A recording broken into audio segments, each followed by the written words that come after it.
Welcome back to Blast Beats and Meats. Today we're making an absolute unit of a Tomahawk Ribeye steak. This thing's almost 3 pounds.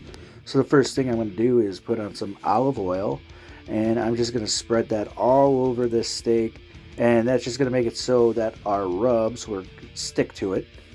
And what we're using is some of my favorite barbecue rub here, and get that all over one side.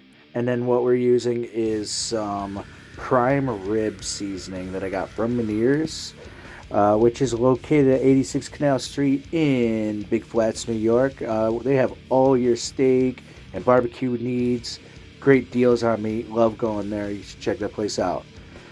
So once I get the one side seasoned, we're going to go ahead and flip this right over and repeat the same thing on the other side. I'm just going to spread the rub all over and some of that prime rib seasoning. Stuff is really good. You should try it. And get that totally covered on all sides. There's lots of meat, so you can be generous with the seasoning. Pick that up and mop up the rest of the seasoning off the cutting board. And then we go ahead and insert a thermometer into the thickest part of the steak, and then go ahead and slap this on the smoker. I'm going to be smoking it at 250 degrees. It's probably going to take a couple hours so it gets up to medium rare. So while we're cooking that, I went ahead and chopped up some zucchini as a side dish. So I'm going to just cut this up into about 1/4-inch pieces here. And then what I'm going to do is sprinkle some salt on it while it's sitting on the cutting board.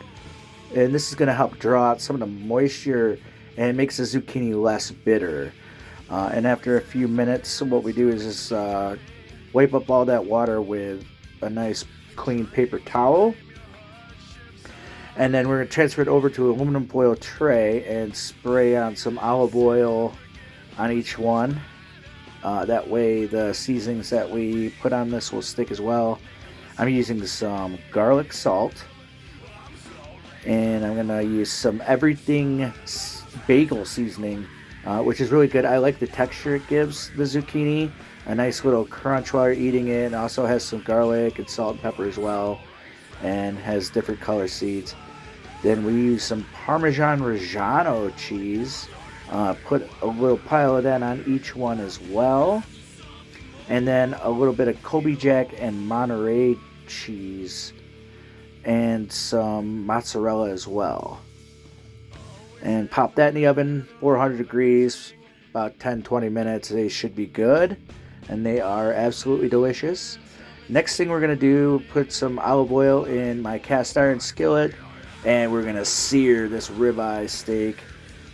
And that'll give it a nice char on each side and get it up to the temperature that we're looking for.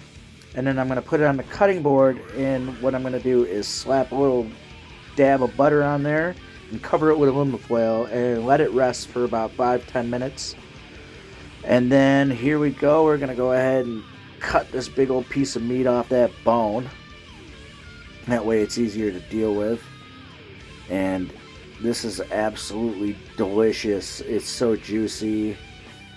Alright, so cut off that spinalis first. And then we want to slice this against the grain. That makes it more tender. And that is just absolutely perfect. Nice medium rare in the meat in the middle here. Look at that. Nice and pink and juicy. Everybody liked this steak at the house. It was delicious. Just like prime rib.